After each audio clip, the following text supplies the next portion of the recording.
Hey, Daily Doses. This is Pastor Larry here with Bonus Monday. And last weekend we took a look at John's summation of Jesus' public ministry, where he answered three important questions. And anybody who reads John's going to be wondering these things, like why did the religious leaders, with all the evidence they have, reject him? He answered the question of why some of them decided to believe in him, but still decided to lay low and be secret.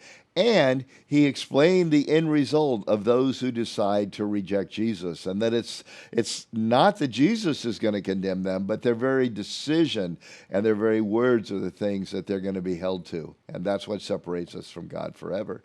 But that raises a question I want to circle back around, and that is this whole thing about, well, when is it okay to be a secret Christian?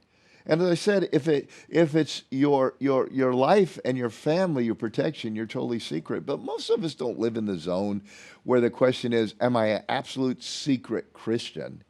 The real issue we have to deal with is, when do I speak up and when do I not?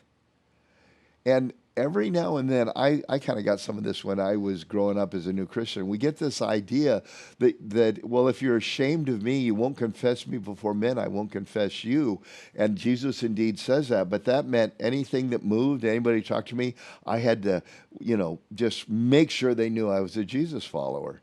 And that works so poorly. That works so poorly. And then the flip side is, well, I'll just kind of keep it to myself. No, for most of us, there's a very simple line, and that is, we always must step forward when our quietness is causing us to go along with doing the wrong thing. Now, we could be like Joseph of Arimathea and Nicodemus, where we did that, and then we got to come back and say, oh, that was the wrong thing.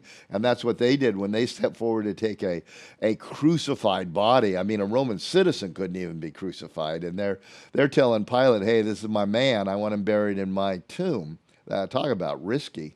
Or it should have been much earlier that they were willing to do that. But the point is back to why.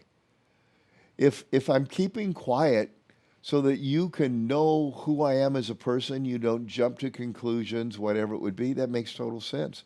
Wait until I'm asked and then speak up. If I'm keeping quiet because I'm simply going along, it's not loss of life. It's not hurting and destroying my family. And it's just because, well, I just want to fit in. Like I said in the message, we're in a very dangerous zone. Let me give you an example, a real practical one. We have a bunch of really cool swag here at North Coast Church, but this is one man's opinion. But sometimes I wish it didn't say North Coast Church on it. Why? Because in the day and age we're living right now, when I'm on an airplane or I'm in a setting or talking to somebody and they see North Coast Church, it's a conversation stopper. If they simply saw it as North Coast, they go, oh, that's a pretty cool shirt or jacket or whatever it is. Where'd you get it? And now I have the ability to open the door at the speed and the pace that they are opening the door. And that's really what I was trying to drive at this weekend, in this idea of yeah, there is a time and a place to be secret. So let's not be jerks for Jesus. Let's not wear it on our sleeve. But let's not go so secret that at the end of the day, it's all because I fear the loss of status and fitting in. And I love the praise of men more than the praise of God. It's not always an easy thing. If you want to be a jerk for Jesus, at least you know what to do. Always wear it on your sleeve.